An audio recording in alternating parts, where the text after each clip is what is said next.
faut concevoir tous ces exercices autour de la langue et toute cette approche de la langue, non pas comme une démarche coercitive pour trier ceux qui sont dans le moule et ceux qui ne le sont pas, mais pour améliorer encore ce que nous pouvons faire de ce petit trésor qu'est la langue française, comme la langue allemande est un trésor pour ceux dont c'est la langue maternelle, hein, ou ceux qui la pratiquent très couramment. Du coup, pour pouvoir s'exprimer au plus proche de ce qu'on a envie de dire. Oui, voilà, c'est pour pouvoir avoir une pensée précise, et c'est vrai que notre pensée est supportée par notre vocabulaire, et que lorsque notre vocabulaire n'est que de 300 mots, notre pensée risque bien de n'être que de 300 mots également.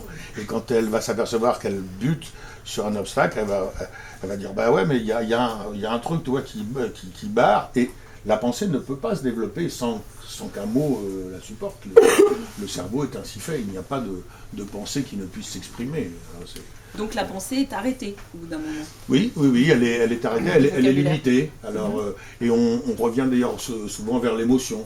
C'est ce que les gens disent, ouais, bah, je sais pas comment te dire, bah, j'arrive, mais bon, je pense un truc, mais bon, je sais pas, tu sais, moi, ouais, ça veut dire probablement que la pensée, elle est un peu, et ça, c'est un au peu mieux. brouillonne. Ça, c'est au mieux, parce que ça peut aussi conduire à être violent. Ah bah oui, bien sûr, puisque on sait bien que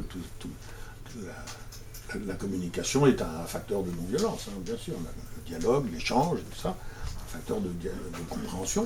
Donc voilà, donc on peut très bien aimer son prochain et communiquer avec le monde entier sans connaître le mot pécamineux ni le mot à la traité. Mais c'est vrai que la précision du vocabulaire n'est pas un pur exercice d'école. Voilà, pas que pour faire joli, non, c'est pour orner. Et en plus, c'est joli. Et ouais. par exemple, moi j'étais souvent frappé, quand je promenais ce livre, de ça, les jeunes gens, et particulièrement ceux qui, a priori, n'ont que 300 ou 450 mots de vocabulaire, aiment bien les mots. Je me suis dit, ouais, il est bien ce mot, monsieur. Donc il y a un véritable appétit.